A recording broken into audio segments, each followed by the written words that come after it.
Top quality और consistent performance के लिए सिर्फ सिल्वर पंप नाम याद रखना। और वहीं रूस यूक्रेन युद्ध पर अमेरिकी एजेंसी का अलर्ट, रूस का अगला टारगेट सुवाल्की कॉरिडोर। जी हां, जर्मनी के ऐलान के बाद बढ़ी है संभावना। पोलैंड लिथुआनिया के बीच है सुवाल्की कॉरिडोर, यूरोप और नाटो को जोड़ता है यह कॉरिडोर।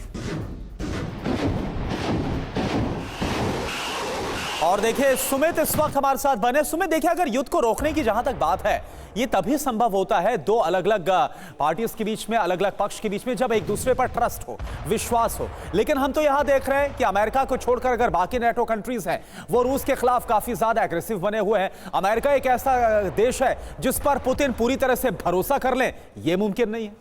देखिए, युद्ध के मैदान में तो आप किसी पे भी ट्रस्ट बिल्कुल भी नहीं कर सकते, क्योंकि आपके अपने इंटरेस्ट हैं। पिछले 3 सालों में ये पुतिन बहुत अच्छे से जानते हैं कि अगर ये लड़ाई उनको लड़नी है तो अपने आप अकेले लड़नी है, वो किसी पे ट्रस्ट नहीं करते। और सबसे खास बात यह कि अभी भी अमेरिका की तरफ से जो बयान आ रहे हैं, आपने देखे कि डोनाल्ड ट्रंप ने पहले क्या किया, पहले लगातार नेटो को सबसे ज़्यादा दरकिनार किया, उनको लगातार डिफेम किया, लगातार बातें की। उसके बाद वो पुतिन के करीबी हो गए, फिर जेलेंस्की से बात की। लेकिन हुआ क्या कि सबसे पहले जेलेंस्की ही उनका साथ छोड़कर गए, उसके बाद पुतिन ने उनको साइडलाइन कर दिया, लगातार सुमी के अंदर ऑफेंसिव ऑपरेशन शुरू कर दिए। और अब डोनाल्ड ट्रंप जो है वो नाटो को कोशिश कर रहे हैं, नए चीफ को भेजकर, नए लगातार उनको लुभाने की कोशिश कर रहे हैं कि शायद नाटो देश तो कम से कम उनके साथ आ जाए। लेकिन अब तीनों लोग जो हैं, तीनों पार्टीज आप जिनकी बात कर रहे हैं, वो अब डोनाल्ड ट्रंप पर विश्वास नहीं करते। तो आप मान के चलिए कि तीनों इनकी बात नहीं सुनने वाले, तीनों उसी आप कह सकते हैं पेज पर आ गए जिस पेज पर पहले दिन से वॉर स्टार्ट हुई थी। कहीं ना कहीं ट्रंप एडमिनिस्ट्रेशन को भी अपनी पीस पॉलिसी को रिव्यू करने की जरूरत है, क्योंकि